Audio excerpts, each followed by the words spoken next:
batu goa, Kak. Bukan goa. Ini ku tengokkan kau gambarnya, Kak. Nih. Iya. Kalian emang gak tahu malu kalian Nggak nih. goa itu. Nggak goa pula katanya. Kau tengok itu, Kak. Kak, itu kalian makanya kalian banyak belajar biar kalian tuh gak Bukannya nggak tersesat. belah. Kalau di sini kan kami bukan pernah. Kok di sinilah mungkin di tempat yang lain. Ini bukan Kami goa ini. akur- Ini nih. akur Kakak baca sama tengok ini. Islam sama Kristen di sini akur, nggak pernah. Aku juga nggak mau berantem kok. Emang aku berantem? Aku Iya. memberi data. Ini gua bukan. Ini gua bukan. Kami pun juga berantem. Apa ini namanya ini? Ini kalau bukan gua namanya apa ini? Enggak goa kalau di Alkitab. Apa kan ini? Iya, apa tempat namanya ini? Kuburan. Apa namanya ini? Tidak Ini apa namanya? Kuburan. Bukan goa ini. Bukan goa ini. Yang Oh, jadi ini kalau kayak gini disediakan namanya ini bukan. kuburan. Jadi Iya, kalau kayak gini bukan goa. Coba tunjuk sama aku. Scholar mana yang mengatakan kalau ini bukan goa? Itu namanya kuburan. Iya kuburan di Iya sana. kuburan, Kan tapi begitu tadi bukan bentuk goa. kuburan, Definisi goa. bukan Coba goa. sebutkan definisi goa Dia nih. kan sudah Definisi goa. menjadi mayat pada saat di Ada kuburan. malaikat di dalam dua orang malaikat nih. Nih arti goa nih. Kalian ini kok kayak gitu kalian ya. Dia kan gua hero. Masuk ke gua hero. Goa Ini hero. kan nggak dinamakan goa di Alkitab gitu. Nggak dinamakan goa, iyalah nggak dinamakan goa. Iya. Namanya kuburan Tuhan kalian, tapi itu termasuk goa. Itu termasuk goa itu. Jangan Oh, ya, kalian termasuk aku nih. bisa kita masukkan semua itu termasuk ini termasuk itu. Nah, memang Masuk. goa pun Jadi, itu. Ini ya, goa, enggak. ini goa batu Di situ ini. di Alkitab Definisi kami goa tuh baca enggak? itu bukan goa. Coba. Itu kuburan Tuhan Iya, Yesus kalau di situ. kakak memang kayak gitu Pada saat karena kakak nggak itu mau dia menerima. Nah, dimasuk sekarang aku ke tanya, kuburan itu yang kan berjumpa dengan tidak Elia goa ini? dong. Dia Iya, sudah kalau gitu menjadi sih. mayat. Iya, Pada yang ketemu saat sama Elia di itu. goa itu siapa? Ini dan dulu kita bahas kau bilang Tuhan Yesus masuk goa. Di situ Loh, dia itu goa batu nih, kutunjukkan tidak nih. ada dikatakan di Alkitab itu Yesus masuk goa. Tidak seperti Tidak ada di situ dikatakan gitu. Nih. Kok aku pula? Kalian emang lucu kalian ya demi membenarkan Bukannya lucu. kedustaan kalian. Nih, tengok nih. lucu. Kami Tengok nih. Nih, mana. Gua nih. Pak, kalian sama kami kalian kami nggak bisa kami kan tipu-tipui. Kami bukan mau apa. Yang penting Ini di loh, situ ini. nggak ada. Nih. Jangan lupa ini orang Sinti Pak, itu. pajangan Natal goa kelahiran Yesus. Nih, pajangan Natal goa kelahiran Yesus. Ini loh. Pajangan Natal Ini loh, kan goa tidak. loh. Ini yang kita bahas Iya, tadi. kuburan Yang batunya. 3 hari, Ada ini goanya. Natal juga. Ini loh, ini dari Kristen sendiri loh. Orang Kristen sendiri itu. mengatakan pajangan ini menggambarkan tentang kelahiran Yesus terbuat dari sumber kualitas berbentuk seperti batu. Ini goa. Kalian Enggak bilang ada kalian goa nggak pernah masuk dibilang goa. di situ. Namanya pun udah dibilang pajangan. Apa ini? Enggak ada dibilang goa di sana. Gua itu gelap. Ya udah sekarang gini aja lah aku tanya dulu. Kalau kalian tidak menerima kubur batu itu sebagai goa, coba kalian bantah pakai data bahwa kubur batu Yesus itu tidak termasuk ke dalam definisi goa. Tunjukkan sama aku datanya, baru aku terima. Aku ini bukan orang botol loh yang terima omongan kalian aja. Aku tidak mengatakan Mbak Rita itu bodoh, cuman di situ dibilang Aduh, ya, Kak, tidak ada kakak kita dibilang diskusi loh bahwa Kak ya. Yesus Kakak tunjukkan sama aku. Gila itu. Iya, dikuburkan itu enggak ada di situ dibilang goa. Kami di sini enggak pernah kami begaduh sama orang sih. Akur di sini, makanya Aku kadang nggak pernah aku begaduh. makan di sini kan. Apalah kakak ini? Kakak jangan curhat loh. Siapa yang begaduh? Emang ada yang kuajak begaduh dari tadi? Aku diskusi kok. Begini, Apa kakak ini loh? begini Uni, itu kan tradisi orang Yahudi ukurannya kayak gitu, tapi tidak disebutkan goa, gitu loh Uni. Maksudnya Saya tanya itu tidak termasuk goa. Coba definisi goa apa? Silakan jelaskan. kita kan orang Indonesia saja yang menyebut itu goa, tapi kalau Jangan bohong. Ya kuburan itu goa. Ini kalian jangan bohong sama aku. Aku akan tunjukkan data kepada kalian bahwa kuburan orang Yahudi itu disebut dengan goa. Udahlah, kalian jangan dusta. Dan bukan. disitulah juga, ini saya jelaskan pakai data loh. Kok Anda pula yang bilang bukan. Dan disitulah juga dikuburkan Lea, ladang dengan gua yang ada di sana. Jangan tipu saya lah. Kuburan itu dikatakan gua loh. Ini tradisi Yahudi Anda bilang Pak Dedi. Jelas di sini. Dan disitulah juga kukuburkan Lea, ladang dengan gua. Gua loh ini. Iya benar. Jangan Uni. tipu-tipu lah. tapi Jangan tipu-tipu sekarang kami lah. Di kitab suci kita tidak disebutkan gua, kuburan. Loh, Uni. di kitab kalian tidak ada Yesus itu dikatakan Allah. Kalian alahkan dia. Itu jelas itu. Anda bilang tradisi Yahudi mengatakan itu bukan goa. Jelas di situ. Dan disitulah juga kukuburkan Lea, ladang dengan gua yang ada di sana. Kalian bilang itu bukan goa gitu. Udahlah kalian. Nih, kalian gini loh ya. Aku nggak mau mendebat kalian definisi goa karena kalian nggak bawa definisi goa itu apa. Ya, kalian tidak bawa. Kalian katakan tidak ada goa, tidak ada. Jelas-jelas kubur batu itu jelas-jelas masuk kategori goa dan bahkan kalian bilang bukan hanya karena kalian ingin menghujat nabiku yang bertahan di gua Hira, sementara Tuhan kalian masuk ke dalam lubang batu. Ya, di situ ada malaikat dua ekor atau 2 orang itu nggak tahu aku malaikat apa itu namanya. Kalian katakan kalau Tuhan kalian yang keluar dari gua batu itu Tuhan betulan. Belum lagi Elia yang ketika dia di gua bersembunyi Tuhan berfirman kepadanya, oh itu bukan Tuhan. Standar kalian standar ganda. Itulah kenapa kalian kalau bicara tuh hati-hati. Ketika kalian melempar ya hujatan kepada agama kami, itu hanya akan menghujat agama kalian sendiri. Nah, saya lagi bahas nabi palsu. Jangan diganggu materi saya. Kita kembali ke nabi palsu. Kalian boleh berkontribusi dalam diskusi dengan membahas dan menanggapi, ya. Sibuk ngurusin goa nggak selesai-selesai sampai besok. Bawa ahli bahasa di sini kalau yang mengatakan kubur batu itu bukan goa. Saya sudah tunjukkan data. Bukan, maksudnya kan kuburan Yesus kan tidak pernah disebutkan gua atau Buni gitu. Pak, kalau kubur batu Yesus tidak dikatakan goa, lalu Anda bilang Anda sudah blunder loh tadi. Menurut tradisi Yahudi kan kuburan itu di situ nggak dikatakan goa. Saya sudah tunjukkan data tadi. Apalagi mau Anda? Saya sudah tunjukkan data. Saya mau membahas nabi palsu loh. Jangan diganggu loh ya. Saya mau bahas nabi palsu. Oke, ya. Bunda Rika, kita bahas nabi palsu ya. Iya kan bahas nabi palsu. Bisa nggak sih yang saya ajak ngobrol-ngobrol, nanti saya kasih kesempatan ngomong. Tapi kalian tolong pakai data ya. Saya nggak mau menghadapi curhatan kalian loh. Saya ini bukan ahli mendengarkan percurhatan orang Kristen. Saya nggak pernah loh bertengkar dengan itu, nggak ada urusan. Kita nggak bertengkar kok di sini, kita argumentasi. Kita bicara pakai data. Nah, saya tunjukkan kepada kalian nabi palsu secara nubuatan dan penggenapannya. Nah, kalian pelajari ini, catat ayatnya, bantah saya, luruskan kalau saya salah. Bahkan tunjukkan kepada saya semua nabi palsu, ciri-ciri nabi palsu menurut Yesus itu ada merujuk kepada nabi saya itu Muhammad sallallahu alaihi wasallam. Kalau tidak terbukti nabi saya nabi palsu, maka seharusnya kalian berhenti mengatakan nabi saya palsu. Nah, gitu ya. Tapi kalau diam dulu yang lain. Saya nggak tahu nih nama Anda. Saya nggak tahu nama Anda nih. Anda pakai akun nggak bernama dan saya tidak tahu agama Anda apa. Kenalkan dulu dong. Di sini yang mau diskusi aja, yang nggak mau diskusi jangan di sini. Nama saya Jacob. Jacob Muslim, Kristen, Yahudi, Ortodok, Katolik. Kristen.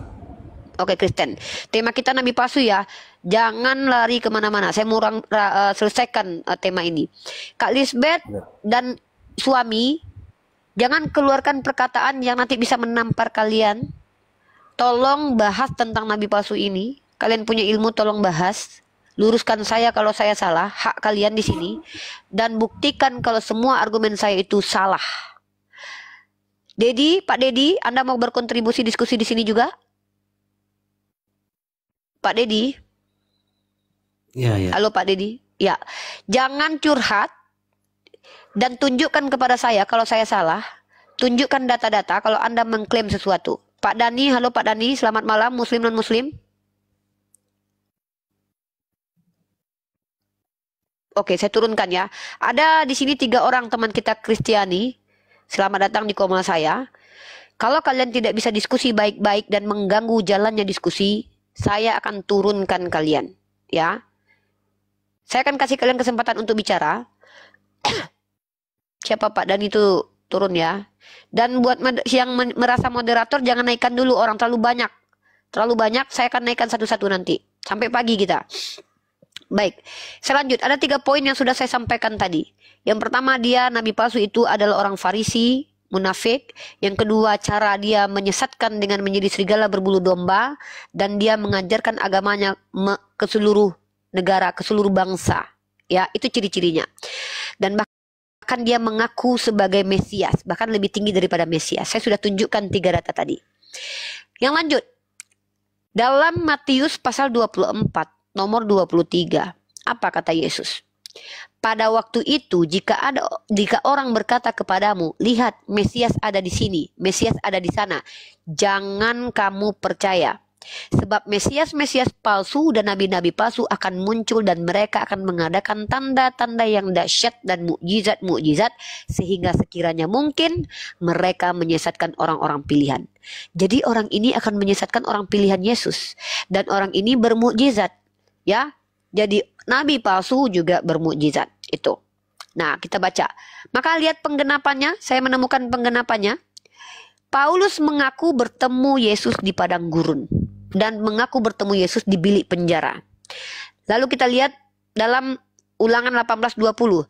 Tetapi seorang nabi yang terlalu ya, kalau kita lihat Kisah Para Rasul pasal 22 dan Kisah Para Rasul pasal 9, ada dua kesaksian Paulus yang berbeda tentang pertemuannya dengan Yesus. Ini bukti bahwa dia kontradiksi dengan dirinya sendiri. Yang kedua, ya, mengatakan bukan firman Tuhan. Jadi dalam nubuatan Ulangan 18:20, nabi palsu itu berbicara yang bukan firman Tuhan. Tetapi seorang nabi yang terlalu berani untuk mengucapkan demi namaku perkataan yang tidak kuperintahkan untuk dikatakan olehnya, yang berkata demi Allah lain, nabi itu harus meninggoy. Nah, penggenapannya di mana? 2 Korintus pasal 11 nomor 17-18. Apa yang aku katakan, aku mengatakannya bukan sebagai seorang yang berkata menurut firman Tuhan, melainkan sebagai seorang yang BODOH, yang berkeyakinan bahwa ia boleh bermegah. Karena banyak orang yang bermegah secara duniawi, aku mau bermegah juga. Itu ya penggenapannya. 2 Korintus pasal 11 nomor 5. Tetapi menurut pendapatku, sedikit pun aku tidak kurang dari para rasul-rasul yang tiada taranya itu. Artinya di sini Paulus berbicara menggunakan pendapat pribadi, bukan berdasarkan perintah Tuhan. Nah, lalu kalau kita lihat, ya, Iblis adalah bapakmu, pembunuh dan pendusta. Yohanes pasal 8:44. Yang menginginkan kematian Yesus adalah orang Yahudi, termasuk Paulus, karena dia adalah orang dari sekte Farisi. Maka yang menginginkan kematian Yesus menurut Yesus sendiri dalam Yohanes pasal 8 nomor 37, itu bapaknya adalah iblis. Maka saya fix mengatakan Paulus adalah orang yang tepat memenuhi nubuatan ini. Dan pendusta, ya, iblis itu adalah pendusta dan pembunuh sejak semula. Ingat, Paulus adalah pembunuh Stefanus dan juga berdusta. Dari mana dalilnya? Roma pasal 3 nomor 7.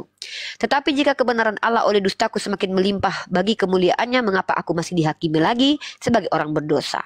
Ya, di sini fix nabi palsu telah muncul, ya, telah muncul. Nabi Muhammad belum lahir, ya. Paulus sudah lahir.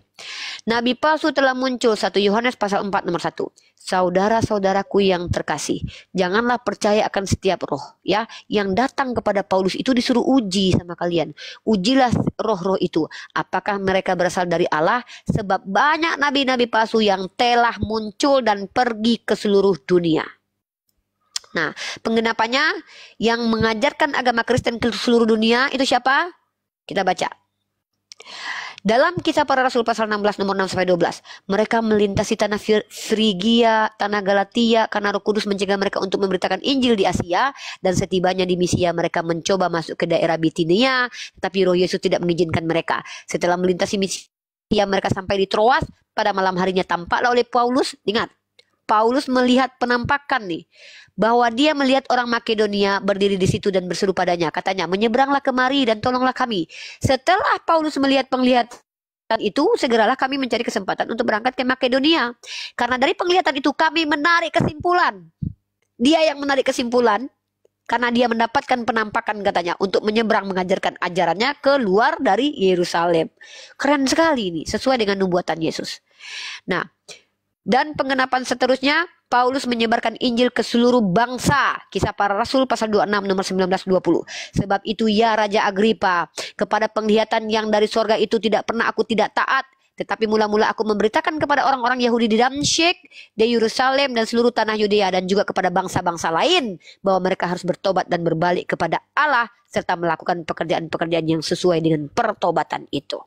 Ini adalah bukti. Ya, dan nubuatan seterusnya adalah nabi palsu itu suka meninggikan diri dalam Yesaya pasal 14 nomor 13 ayat 15. Engkau yang tadinya berkata dalam hatimu, aku hendak naik ke langit. Ya, ini merujuk kepada sifat iblis, ingin meninggikan diri. Baca dalam 1 Korintus pasal 2 nomor 12 sampai 12. Sungguh, ya, 2 Korintus pasal 12 nomor 11. Sungguh aku telah menjadi stupid, tetapi kamu yang memaksa aku. Sebenarnya aku harus kamu puji. Minta dipuji. Nah, ini adalah literasi saya yang bisa membuktikan bahwa Paulus memenuhi penggenapan nabi palsu. Nah, nanti saya akan tunjukkan implementasi kepalsuan Paulus itu apa bagi ajaran Yesus.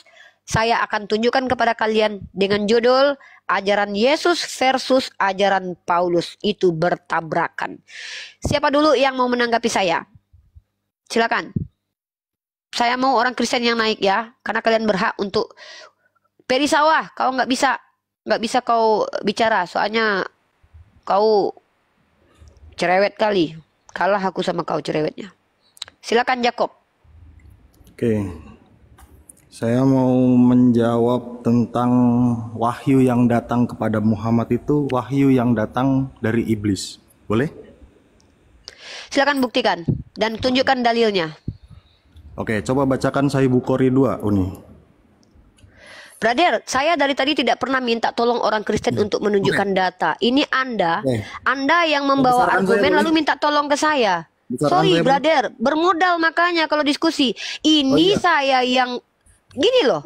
Anda menyerang Nabi saya lalu minta tolong ke saya untuk buktikan, membantu Anda mencarikan data bahwa Nabi saya palsu. Ini stres gak sih kalian? Iya, makanya gedekan saya. Ini saya ada Ini data. kok saya pula yang disuruh. Ini lucu kali. Oke. Sebentar.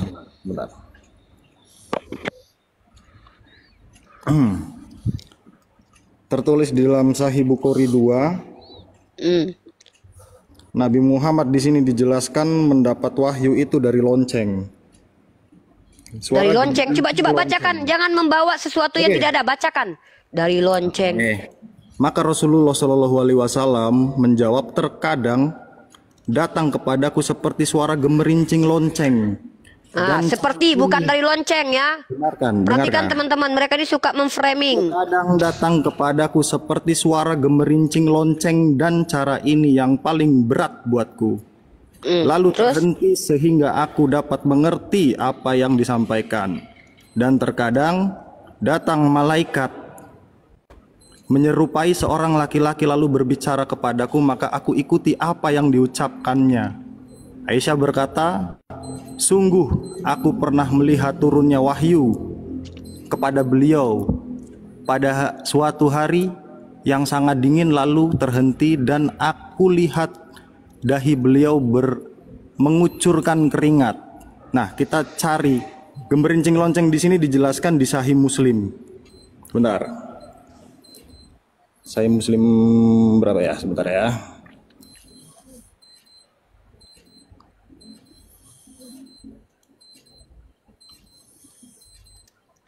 Oke. Sahih Muslim 3950. Sahih Muslim 3950.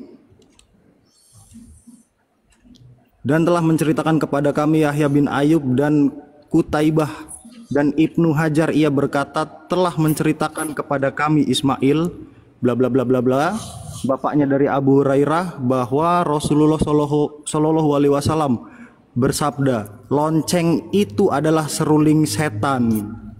Bahkan Rasulullah sendiri yang lonceng ya.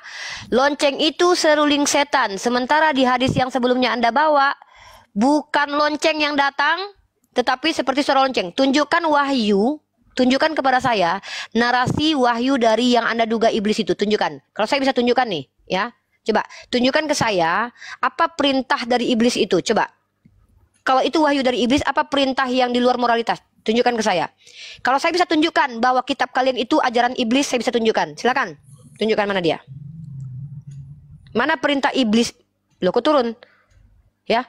Saya tunggu nih. Kalau memang Anda katakan bahwa itu adalah iblis, tunjukkan perintahnya yang contoh, habisilah nyawa anak-anak dalam Yesaya misalkannya ya. Bantailah anak-anak kecil. Nah, itu contoh tuh ajaran iblis tuh ya. Tunjukkan ke saya. Apa perintah dari yang Anda duga iblis itu? Coba, saya minta tanya nih, wahyunya apa? Silakan. Naikkan lagi ya. Karena saya mau kasih data ajaran iblis yang sesungguhnya itu yang mana, ya. Saya akan tunjukkan data. Naik lagi. Kalian bisa cocokmologi. Gini nih, kayak gaya nih. Saya tunjukkan ya. Nih, saya bisa tunjukkan kalian. Yang datang kepada Paulus itu adalah iblis, yang datang kepada Yohanes di Pulau Patmos adalah iblis. Saya punya data. Contoh, ajaran iblis itu seperti ini nih. Jikalau seorang datang kepadaku dan dia tidak membenci bapaknya, ibunya, istrinya, anak-anaknya, saudara-saudaranya, laki-laki dan perempuan, bahkan nyawanya sendiri, dia tidak dapat menjadi muridku. Ajaran membenci ibu dan bapak ini bukan ajaran Tuhan. Coba tunjukkan kepada saya. Ada yang menyepakati bahwa ajaran membenci orang tua dan keluarga adalah ajaran Tuhan, bukan ajaran iblis. Tunjukkan ke saya, gini caranya. Maka wahyu yang turun berbunyi lonceng itu, yang dari iblis apa perintahnya? Tunjukkan ke saya. Sehingga layak dikatakan itu adalah wahyu iblis. Tunjukkan. Nah, saya minta data nih. Apa perintahnya? Disuruh ngapain? Silakan. Jangan turunin lah. Loh, jangan memfitnah Anda. Tangan saya dari tadi nggak megang ini. Diturunkan. Ya, tolong tunjukkan ke saya apa ajaran yang diduga ajaran iblis. Saya sudah tunjukkan ya. Kalau saya bisa tunjukkan ajaran iblis dalam kitab Anda. Ajaran membenci orang tua itu ajaran iblis. Silakan. Apa perintahnya? Di Apa Sahih perintahnya? Muslim 33, di Sahih Muslim 33, aku diperintahkan untuk memerangi manusia hingga mereka bersaksi bahwa tiada Tuhan yang berhak disembah melainkan Allah. Berarti di sini Berarti memerangi manusia itu memerangi manusia. Apa tunjukkan? Ya, tunjukkan sama aku. Silakan. Sebentar. Oh, itu yang ke bawah. Perintahnya Oke, ini Muhammad tema di aku sini lagi nih. adalah memerangi manusia sampai mereka bersyahadat. Oke, siap. Lalu di At-Taubah 123. Tunjukkan sama aku. Iya, Kalau ketika ini lonceng saya itu buka. datang, perintahnya Sebentar, mana? sabar. Perintahnya mana? Saya bukakan. Perintah yang melanggar moralitas. Tunjukkan sama aku. Kok Saya lari kau bukakan. comot-comot Al-Quran kau? Hadis dari hadis kau lari ke Al-Quran. Kau dari hadis loh. Di hadis itu apa perintahnya pada waktu itu? Memerangi. Kau bawa Al-Quran kau. Sebentar. Dari mana bisa kau buktikan Iya, dengar, kalau Al-Quran yang kau baca dengar. itu diturunkan pada waktu gemericing yang mirip lonceng itu? Dengar. Bisa kau buktikan sama aku? Dengarkan saya. Di Sahih Muslim 33 dijelaskan di sana memerangi, diperintahkan untuk memerangi sampai mereka bersyahadat. Oke? Oke ya, sekarang ku jawab. Kalau ada Tuhan memerintahkan berperang, apakah itu iblis? Baca di sini. Konsisten, brother. Wahai Kalau ada orang-orang Tuhan yang beriman, memerintah, iya. perangilah Oke, orang-orang kafir di saya sekitarmu. jawab. Saya akan kasih data. Kami Di sini diperintahkan pun berperang. di sini pun dijelaskan bahwa disuruh berperang, berarti tidak ada kontradiksi. Itu adalah wahyu iblis. Oke, saya jawab. Sekarang saya tanya, kalau ada Tuhan memerintahkan hambanya untuk berperang, apakah Tuhan itu iblis? Jujur, kau konsisten kau. Cepat. Kenapa kau nggak berani jawab? Kalau ada Tuhan memerintahkan hambanya untuk berperang, maka dia adalah iblis. Jawab dulu. Hey. Aduh, gini nih. Turun lagi kau. Ya.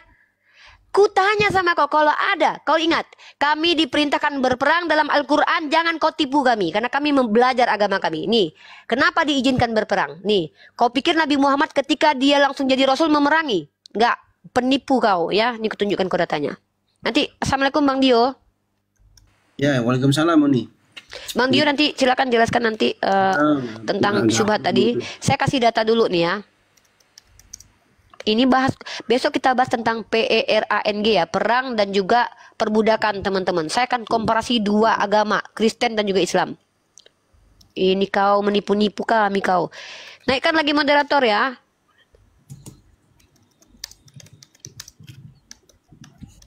Nih, ini kau baca ayatku ya, dalam surat Al-Baqarah. Nih kami nih ya, kalian mau nipu-nipu kami, nggak bisa. Kami belajar.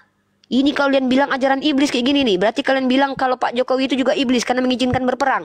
Tengok ini, ya. Diwajibkan ntar. Yang pertama nih, izin perang dulu ya.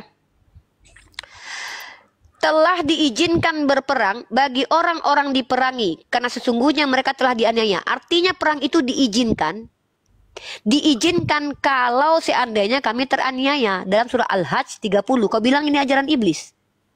Kami diizinkan berperang itu. Jadi izin itu sesuatu yang tidak perang itu awalnya tidak boleh. Tapi diizinkan kalau ada situasi kondisi yang mewajibkan kami berperang. Ini telah diizinkan berperang bagi orang-orang yang diperangi karena sesungguhnya mereka telah dianiaya. Quran surah Al-Hajj 39. Kau comot-comot ayat kami tanpa tahu konteks ayat itu, ya. Yang kedua, sekarang kutanya sama kau. Kau bilang yang Tuhan yang berperang. Nih, kutunjukkan sama kau Tuhan, kelakuan Tuhan kau ini. Nggak bisa dia menjawab kalau Tuhan yang mengizinkan perang itu adalah iblis. Kenapa? Dia tahu, Bang Dio. Teman-teman dia tahu ya kalau Tuhannya itu bahkan ikut berperang loh.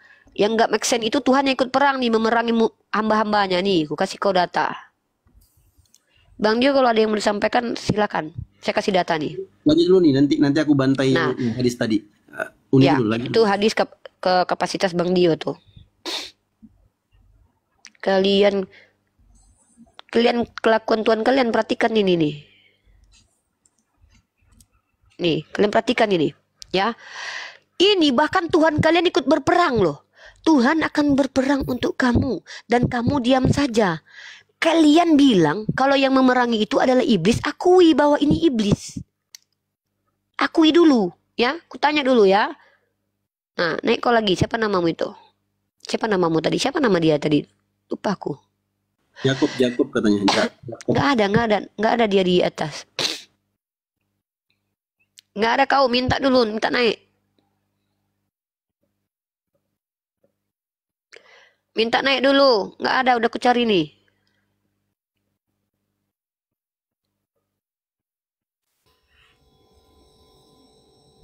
Mana ini?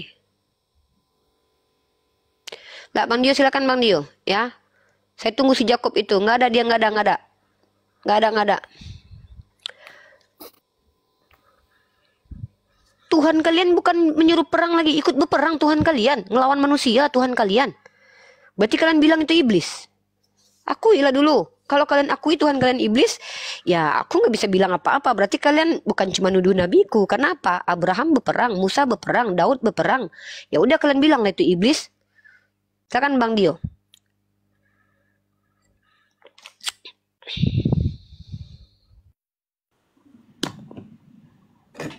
Ya. Bismillah, ini tadi ya hadis yang dibawakan tadi ya. Ini hadis sahih.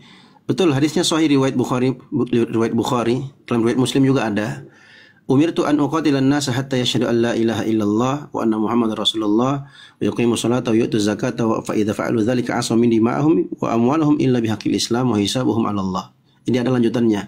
Aku diperintahkan untuk memerangi manusia sampai mereka itu mempersaksikan bahwa tidak ada bahwa sesungguhnya tidak ada Tuhan yang berhak disembah kecuali hanya Allah, bahwasanya Nabi Muhammad adalah Rasul Allah, dan agar mereka menegakkan salat, membayar zakat. Kalau mereka melakukan hal itu, maka akan terjaga darah mereka dan harta mereka dariku, kecuali bihaqil Islam, yang merupakan hak dalam Islam.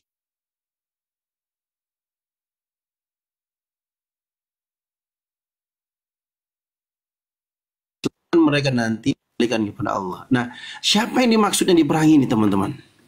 Aduh, sayang dia kabur lah. Ini cuma tebar syubhat aja. Yang dimaksud, wa fi hadzal hadits yubayyinu anna Nabi sallallahu alaihi wasallam anna Allah Ta'ala amarahu bi qitalil musyrikin al-muharibin wal waqifin amama ad-da'wati ila al-islam alladziina adina Allah fi qitalihim. Yang dimaksud dalam hadits ini, Nabi sallallahu alaihi wasallam menjelaskan bahwa sesungguhnya Allah itu memerintahkan untuk memerangi orang-orang musyrik yang muharib. Apa ini muharib? Yang memerangi Islam. Wal waqifin, dan mereka itu berdiri di hadapan Nabi, di hadapan kaum muslim, menghalang-halangi dakwah Nabi Muhammad yang mengajak kepada Islam yang Allah izinkan untuk memerangi mereka. Ada nggak dalilnya? Ada dalam Al-Quran. Nih, dalam surah Al-Baqarah ayat 190. Wa qatilu fi sabilillahi alladhina yuqatilunakum. Dan berperanglah kalian di jalan Allah. Siapa yang kalian perangi? Alladzina yuqatilunakum. Orang-orang yang memerangi kalian. Wala ta'tadu, dan jangan kalian melampaui batas. Keren nggak? Keren, enggak kayak di agama kalian. Agama kalian bantai semua yang bernapas, mau binatang, mau perempuan, mau bayi dibantai Keren semua. lah Ada itu. Islam. Innallaha la yuhibbul mu'tadin. Kenapa kami dilarang melampaui batas? Sesungguhnya Allah tidak suka kepada orang-orang yang melampaui batas. Jadi kami diperintahkan untuk memerangi orang-orang yang perangi kami. Loh, kalau kalian nggak perangi kami nggak perangi. Kalau kalian perangi duluan, kami mental jihad, bos. Tapi walaupun demikian kami dilarang untuk berbuat semena-mena, melampaui batas. Itu nggak boleh. Makanya dalam Islam ada keterangan atau aturan-aturan perang. Kalau musuh sudah mati, sudah tewas, tidak boleh dicincang, tidak boleh dikejar lagi. Ke orang yang bersembunyi di dalam rumah ibadah tidak boleh untuk dibunuh. Anak-anak, perempuan, orang lemah, orang tua yang tidak melawan itu nggak boleh dibunuh, nggak boleh diganggu. Jadi tawanan tetap diperlakukan dengan sebaik-baiknya. Itu baru keren. Lanjut tuh nih. Ya, terus masalah lonceng, Bang Dio, itu perlu juga diluruskan itu ya. Karena itu kalau Nabi Muhammad, ya kalau Nabi Muhammad SAW adalah orang yang selalu mengatakan yang sebenar-benarnya. Bang Dio juga tahu kan dua hadis dia cocokmologi. Makanya saya tanya, mana wahyu yang melanggar moralitas yang diturunkan kalau itu iblis? Lalu dia bilang,